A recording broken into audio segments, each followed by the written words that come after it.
할렐루야.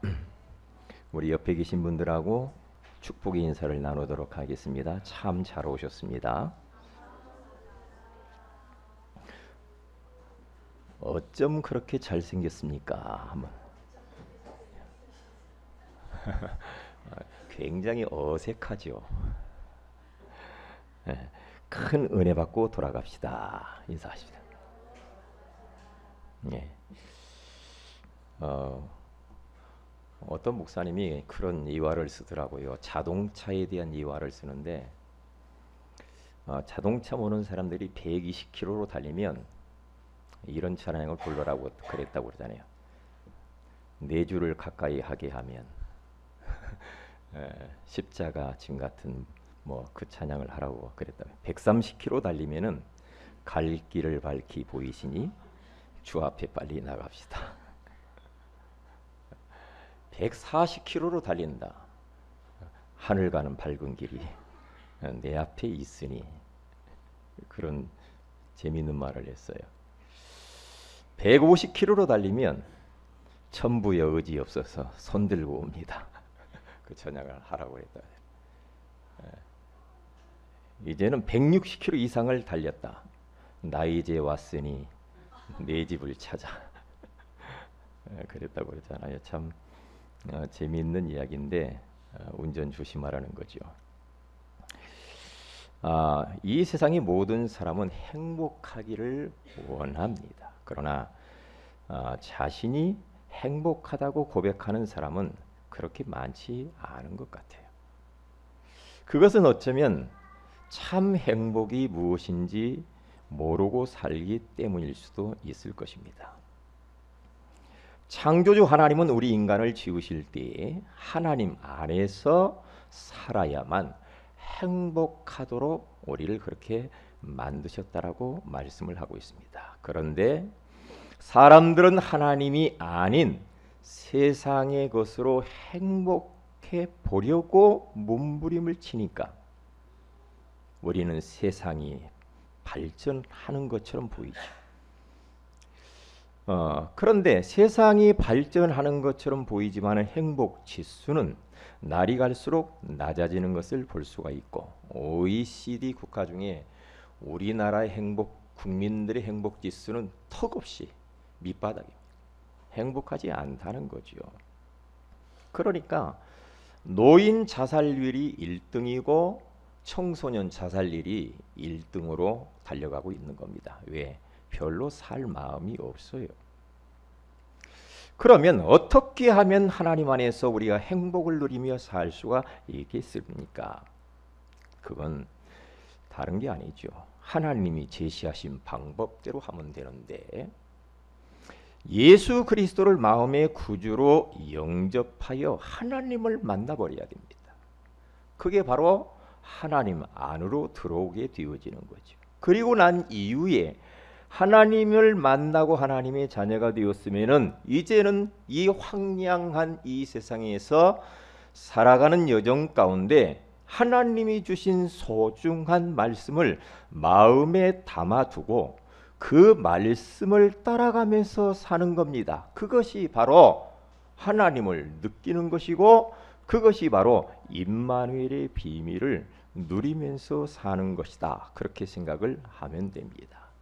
저는 말씀을 준비하면서 정말 하나님은 우리 교회와 저를 말씀으로 인도하고 계심을 저는 체험하고 있거든요.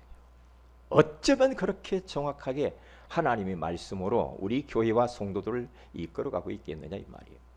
그래서 원단 메시지 가운데 전도자의 삶으로 인생의 본질을 바꾸자고 했어요. 이 껍데기 바꾸지 말고 우리가 이 몸, 이걸 바꾸는 것이 아니고 속을 바꾸자는 거죠. 우리의 속사람을 강건케 하기 위한 작업을 하는데, 강단 메시지를 통하여서 오전 일부 예배 때는 계속해서 원색적인 복음이 선포되어져. 왜냐? 복음 아니면 우리의 본질이 변하지 않아요. 그리고 오후 예배를 통하여서는 전도자의 삶을 살아가면서 우리의 그동안 잘못 각인된 거, 틀린 거, 다른 거, 그리고 포장되어진 그러한 체질들, 이것을 바꾸자는 겁니다. 왜냐하면은 이러한 사탄이 과거에 나에게 잘못 심겨놓은 이러한 가라지, 이 가라지가 축복을 방해하고 응답을 방해하고 정말로 행복한 인생을 살아가는데 방해거리가 된단 말이죠. 그래서 본질을 바꿔야 돼. 특별히 예배 시간에 선포되어지는 말씀 안에는요, 우리의 기도의 응답과 나아갈 방향이 모두 그 안에 들어있거든요. 그래서 오늘은 하나님이 어떤 말씀을 주셨느냐 하면은 성도의 수준을 높여주는 복음. 지난주에는 성도의 표준이 되어야 할 복음, 그 전주에는 성도의 기준을 바꿔주는 복음에 대하여서 기준, 표준, 오늘은 수준입니다. 수준. 저는 복음을 알아가면서 제 수준이 완전히 바뀌었어요. 복음으로 각인시키고 뿌리 내리고 체질화되어지면서 제 속이 얼마나 많이 변했는지 몰라. 마음이 변하고 생각이 달라지고 그리고 행동거지가 달라져. 왜요? 복음이 그렇게 한다니까. 이게 복음은 우리 인생의 해답이요 모든 문제 해결자임에는 틀림이 없는 것 같아요. 우리가 율법적으로 계속해서 율법의 말씀만 들어버리면은요, 우리 속이 변할 것 같은데 속이 안 변해요. 흉내만 내요. 흉내만, 겉만 하는 것처럼 보여요.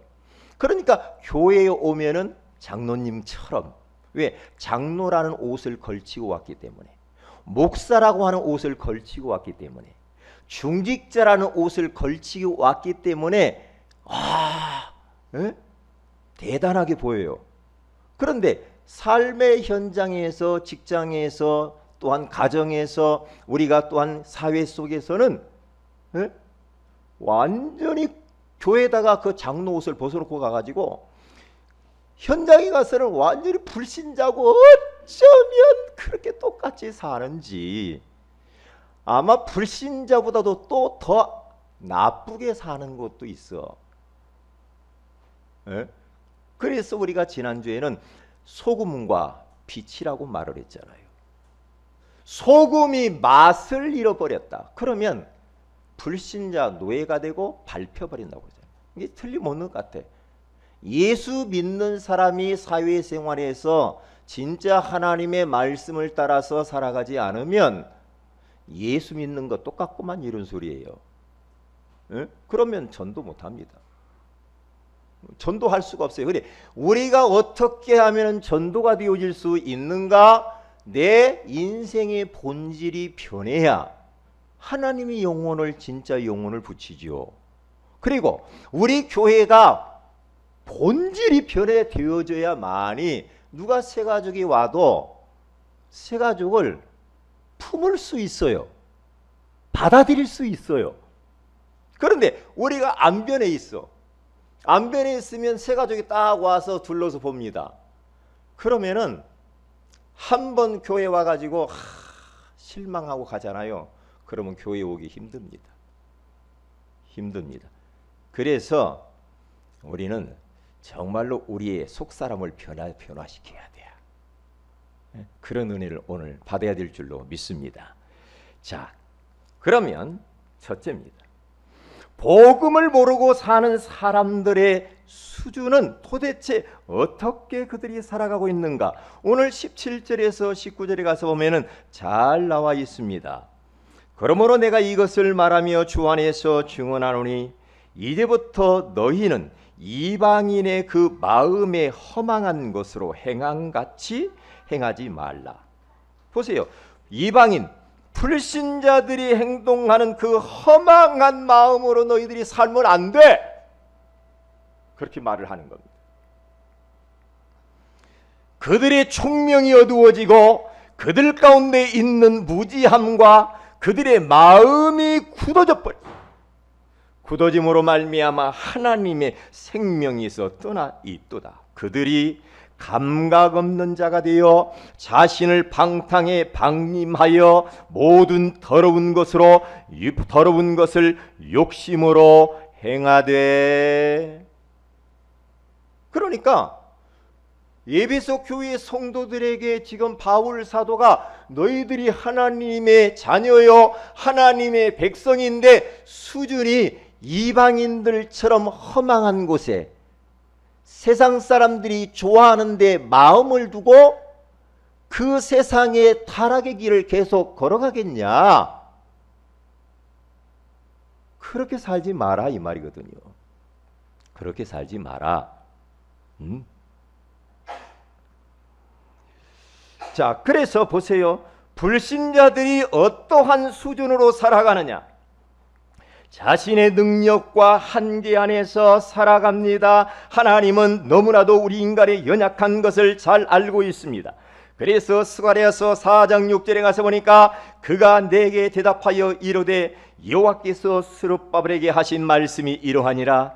만군의 여호와께서 말씀하시되 이는 힘으로 되지 아니하고 능력으로 되지 아니하고 오직 나의 영으로 되느니라. 스룹바벨이 녹초가 되어졌어.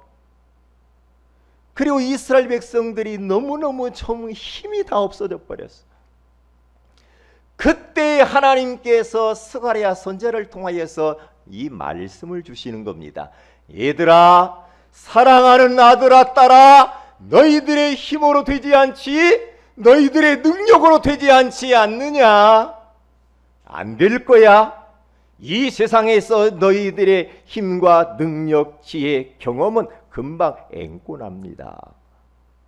앵꼬날 것이라고 말을 하면서 오직 나의 영으로 너희들이 세상에서 승리할 수 있느니라. 나의 영, 성령의 기름 부으심, 위로부터 내려오는 불신자와 종교인들이 모르는 위로부터 내려오는 그 하늘의 에너지, 다른 힘, 그 영적인 파워, 성령의 기름 부으심, 이걸 가지고만 너희들이 힘을 얻고 다시 새 출발할 수 있는 거야 라고 그렇게 말씀을 하는데, 불신자들은 그렇게 살지 않는단 말이에요. 솔직히 우리 인생들은 얼마나 한계가 많습니까? 인간의 힘과 노력으로 되지 않는 일들이 얼마나 많아요. 우리가 진짜 한계가 많단 말이에요. 솔직히 한번 말씀해 보세요. 여러분들이 금방 뭔가 막 할 것 같고 하지만 금방 몸만 어디 아파도 금방 그냥 힘을 잃어버리고, 그냥 경제 문제만 봐도 막 힘 빠지고, 자녀 문제 말아도 막 힘 빠지고 그러잖아요. 인생은 한치 앞을 몰라. 한치 앞을 몰라.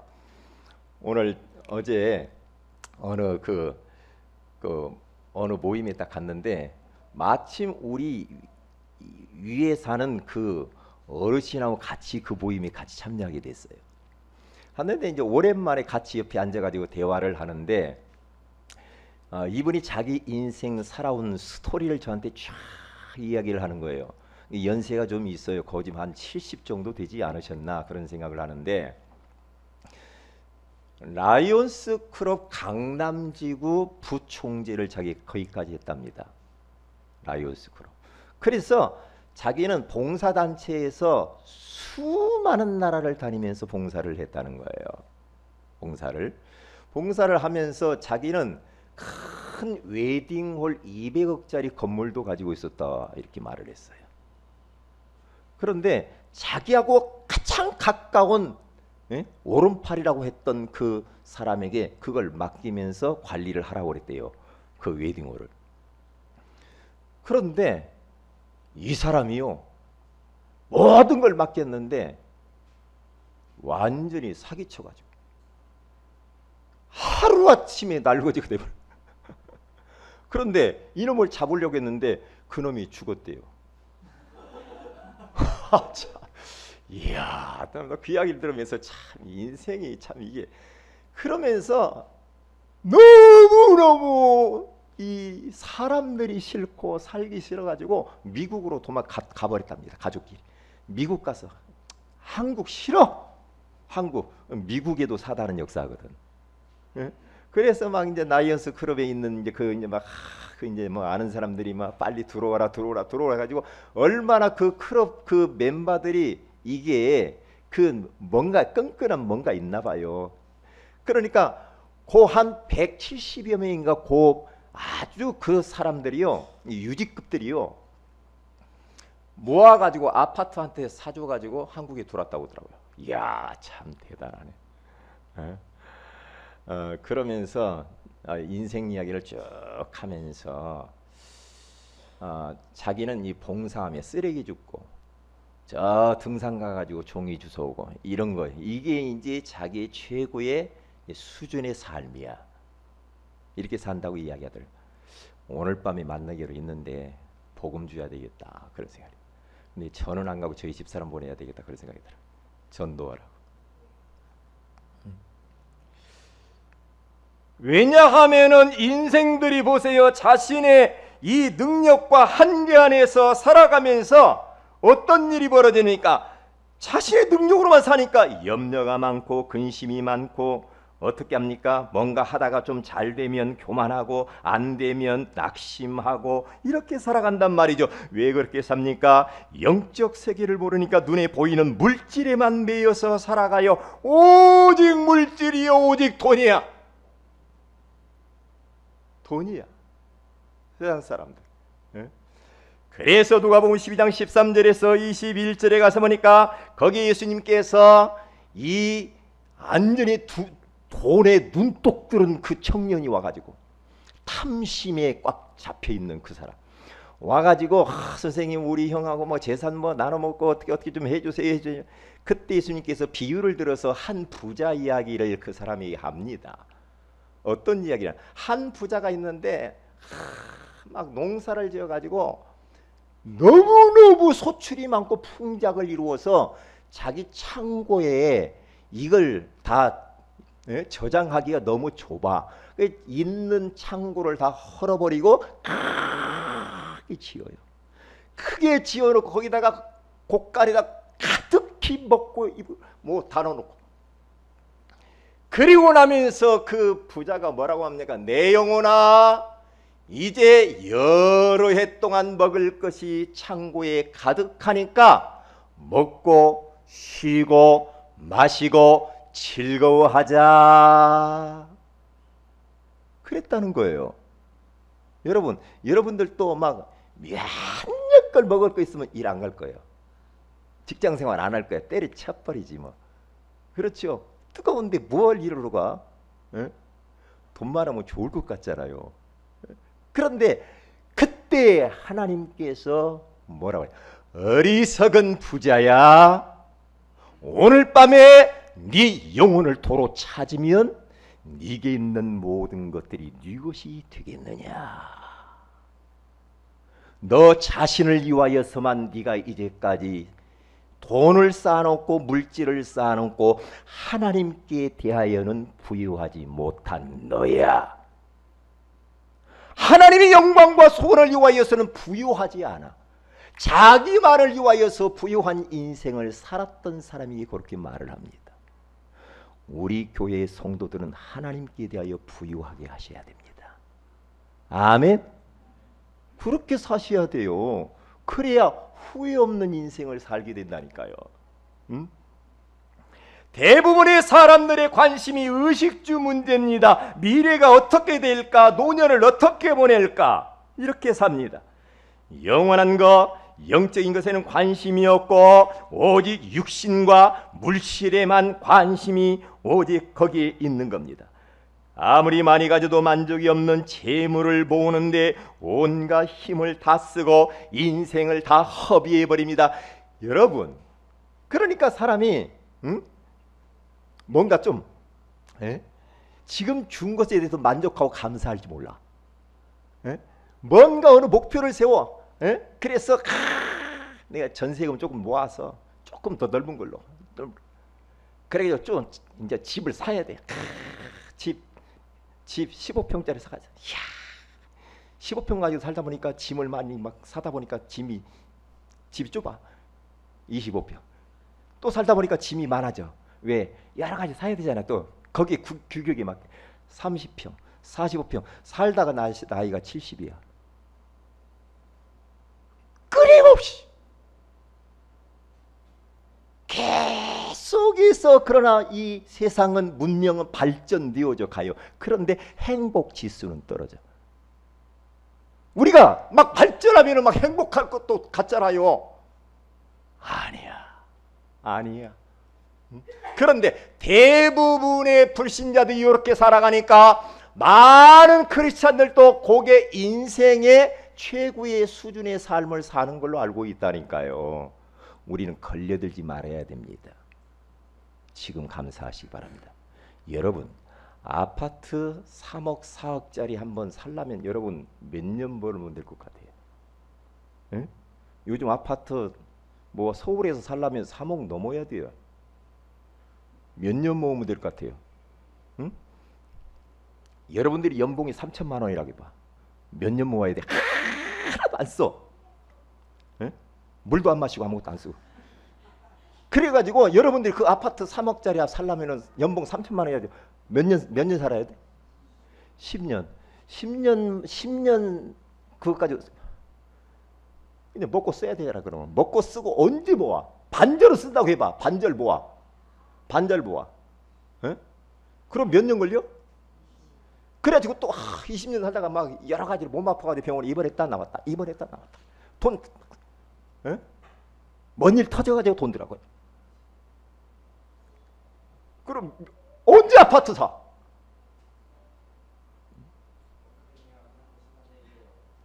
맞아요.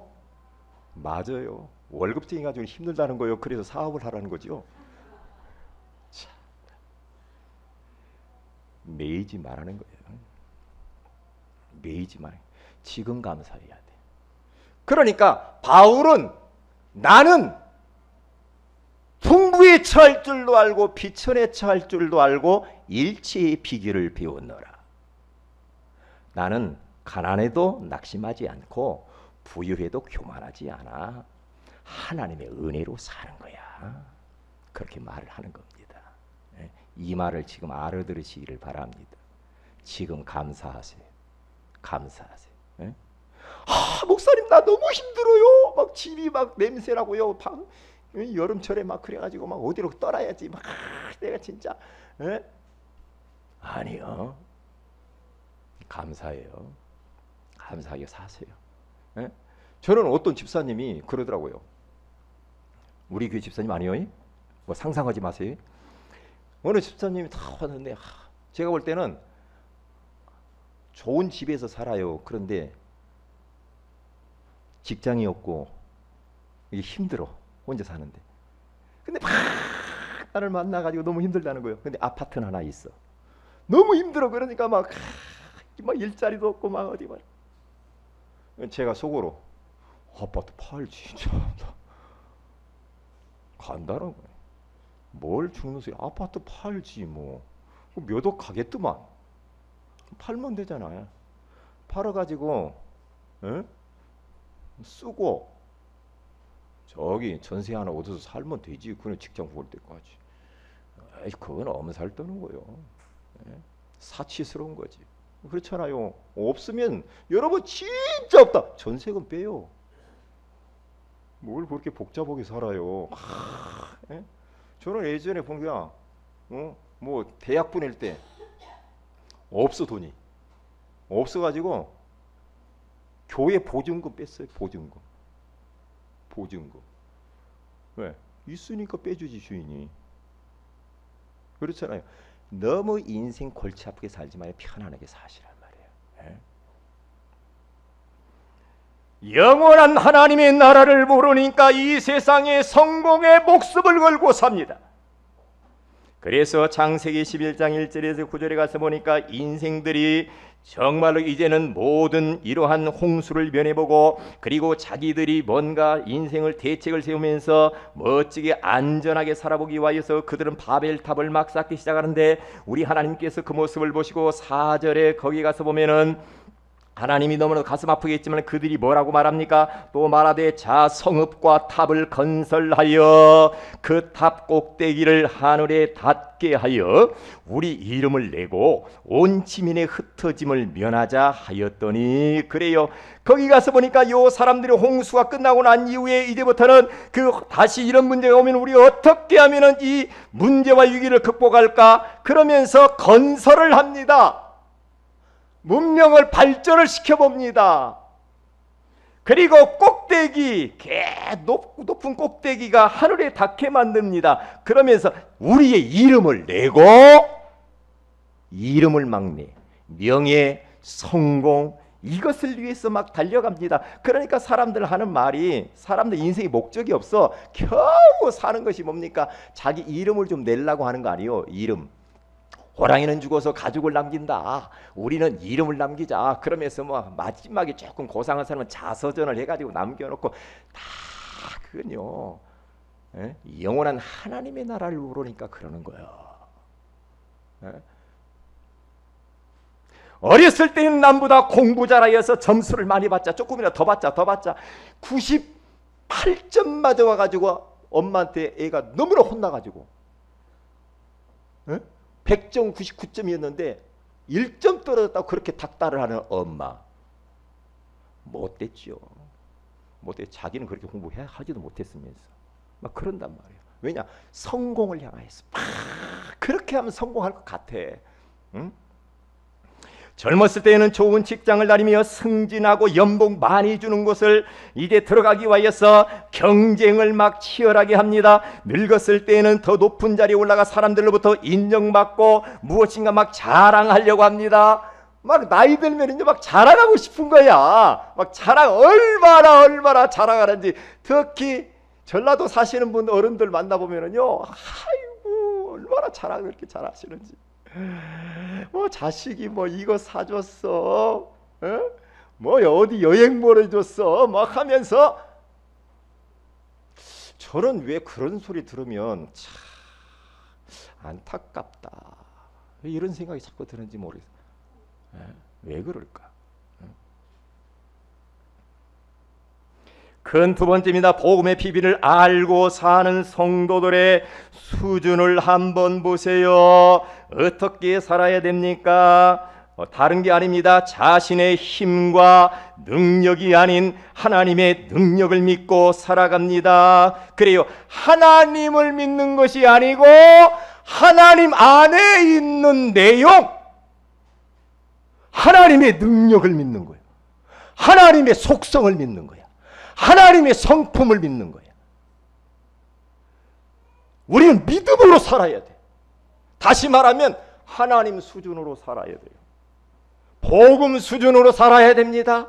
말씀 수준으로 살아야 돼요. 세상 사람들처럼 허망한 것에 마음을 두고 그런 수준으로 살면 안 돼요. 기억해야 합니다. 그래서 히브리서 11장 6절에 가서 보니까 믿음이 없이는 하나님을 기쁘시게 하지 못하나니 하나님께 나아가는 자는 반드시 그가 계신 것과 또한 그가 자기를 찾는 자들에게 상 주시는 이심을 믿어야 할지니라. 하나님이 가장 열받는 것 중에 하나가 있어요. 성도들에게. 뭘까요? 하나님이 너무 기분 나쁘셔. 우리 성도들 바라볼 때 저렇게 살면 하나님이 너무 기분 나빠. 그게 뭐예요? 하나님을 안 믿어드리는 거 제일 기분 나쁘셔. 하나님이 제일 기뻐하시는 게 뭘까? 성전 하나 지어서 바치는 거? 뭘까? 하나님을 하나님으로 믿어드리고 인정하는 거야. 내가 살아있어. 나는 창조주야. 네 아버지야. 내가 너와 함께 있어. 그런데 너의 지금 생각하고 말하고 행동하는 모습을 보니까 하나님이 안 믿고 살아. 하나님을 안 믿고 살아. 너 나 안 믿잖아. 안 믿잖아. 돈 믿잖아. 응? 네 능력 믿잖아. 네 지식 믿잖아. 너 머리 믿잖아. 그때 하나님은 슬퍼지는 거야. 이스라엘 백성들이 광야길을 걸어가는데 현실을 쳐다봐. 하나님을 쳐다보고 하나님을 집중해야 되고, 진짜 문제 배후에서 능력으로 역사하시는 하나님이 보여야 되는데 하나님이 깜깜해. 하나님이 깜깜해. 그러니까 어떻게 돼요? 원망하고 불평하고 짜증내고, 그러면서 막 지도자한테 손가락질하고, 그러면 하나님께 대해서 막 손가락질합니다. 안 믿어. 안 믿어. 어마어마한 하나님의 능력을 경험했음에도 불구하고 현실 문제 만나니까 팩 돌아가 버립니다. 그렇게 사람이 약합니다. 믿음이 없이는 하나님을 기쁘시게 못하나. 그래서 로마서 14장 23절에 가서 보니까 믿음으로 따라 하지 아니하는 모든 것은 죄니라. 로마서 1장 17절에 가서 보니까 오직 나의 의인은 믿음으로 말미암아 살리라 함과 같으니라. 네? 저는요, 이렇게 사람들 보고, 성도들 보면서요, 얼굴 쳐다보면 이 사람이 하나님 믿나 안 믿나 그게 보여줘. 어떤 때는 그게 안 보여야 되는데 하나님 안 믿는다.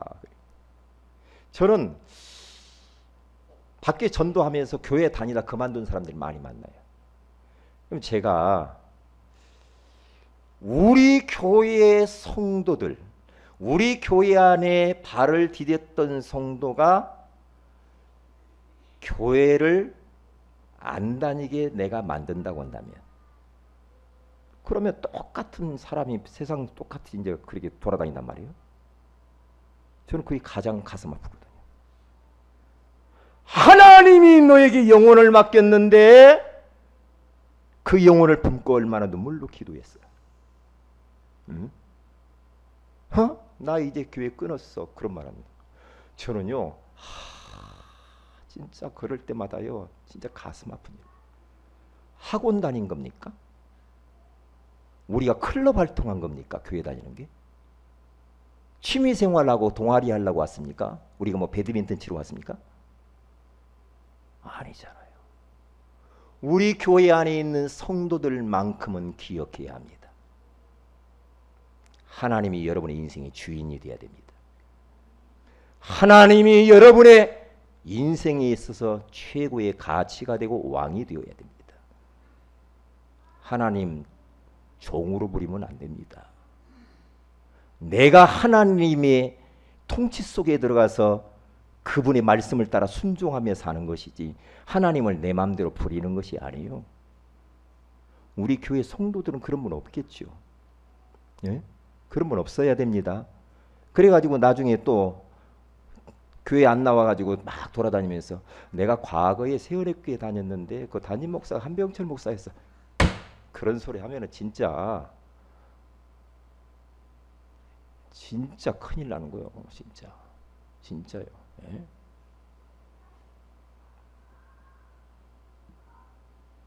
그러니까 아직도 많은 교회 안에 있는 크리스찬들이 왜 예수를 믿어야 되는지를 몰라. 예수 믿는 것을 그렇게 가치 없는 것으로 한다. 예수 믿으면 어떤 축복이 있고, 예수 안 믿고 예수 놓치면 영원한 문제가 온다는 걸 몰라요. 모른다니까. 우리 교회 안에서 이렇게 원색적인 복음이 계속 선포되는데도 불구하고, 만약에 그런 분이 있으면 저는 진짜 하나님 앞에 제가 회개해야 됩니다. 예.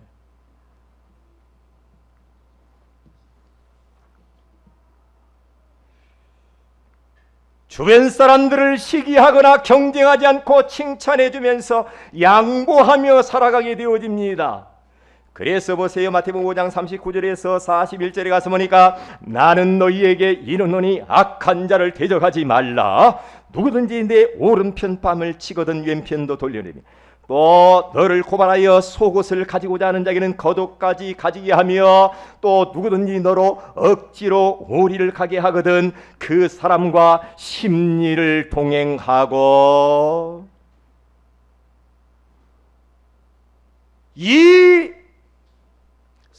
복음의 수준은요 최고의 수준인데요, 제가 보니까 어떻게 사람이 변하는가, 사람이 이해가 되더라고. 왜 저 사람이 그럴 수밖에 없는가 이해가 돼. 이해가 돼. 옛날에는 왜 그럴까 그랬거든요. 근데 사람이 이해가 돼. 그러면서 오른편 뺨을 때리면 왼편도 돌려낼 정도로 뭔가 사람하고 막 부딪힐 때 양보하고 배려하고, 사람들을 끌어내리려고 하는 것이 아니라 사람들을 자꾸만 높여주고 인정해주고 먼저 그 사람에게 하도록 도와주는 것. 사람이 그렇게 변하면서 그래서 수준이 최고의 수준으로 올라가는 거예요. 최고의 수준은 예수님의 수준이야. 예수님처럼 사는데, 우리 예수님께서 죄인을 위하여서 십자가에 피 흘려 죽는데요, 죽으시면서 우리 주님께서 원수들이 창으로 찌르고 채찍으로 때리고 양손과 양팔에 대못을 박고 그리고 또한 가시면류관을 씌우고 입에 신 포도주를 머금게 하면서 그러면서 막 욕짓거리를 하면서 조롱할 그때, 우리 예수님께서는 그때 그 모습 원수들을 향하여 오 하나님, 저들이 하는 저 죄를 저들이 알지 못합니다. 저들의 죄를 용서해 주세요. 최고의 수준, 최고의 수준. 이런 수준. 스테판이라고 하는 사람이 바울과 비롯해서 많은 그러한 유대인들이 돌을 쳐 들어가지고 때려서 그를 죽일 때에 이 스테판이라고 하는 사람이 그들을 미워한 것이 아니라 내 영혼을 주님이여 받으시옵소서 그러시면서 저들의 죄를 용서해 주세요. 저들이 지금 이러한 짓을 하는 것을 알지 못합니다. 최고의 수준. 얼마나 놀라운 수준입니까? 그래서 이 세상에서 하나님 나라의 배경을 누리며 하나님 나라의 상급을 위하여서 살아가는 사람, 그게 바로 하나님의 수준이요 최고의 수준이라는 사실입니다. 그래서 빌립보서 3장 13절에서 14절에 가서 보니까, 거기 가서 보면은 그 바울은 위에서 부르신 부름의 상을 위하여서 달려간다라고 그는 말을 하고 있어요. 항상 바울의 시선과 관심은 어디에 있는가?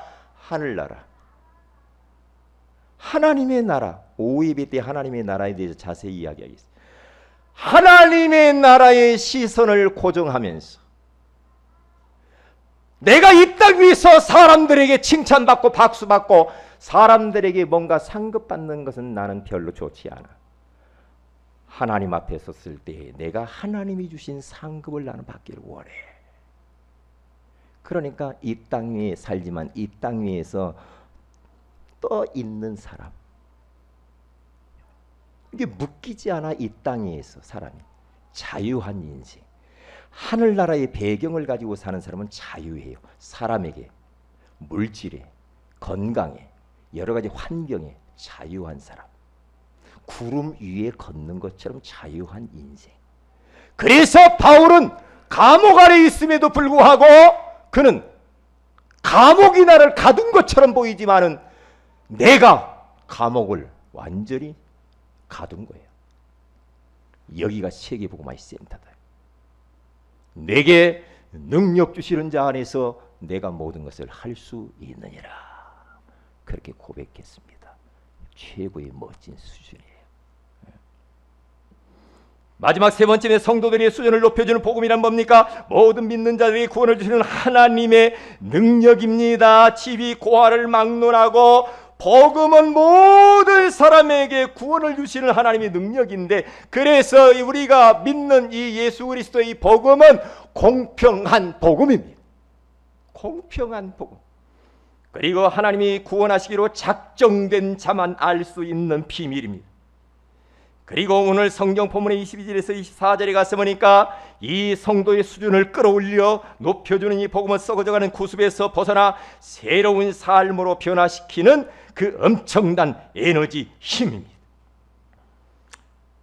이번 주간도 이 말씀을 붙들고 정말 여러분의 삶 속에서 최고의 수준의 삶을 사시기를 주의 이름으로 축복을 드립니다.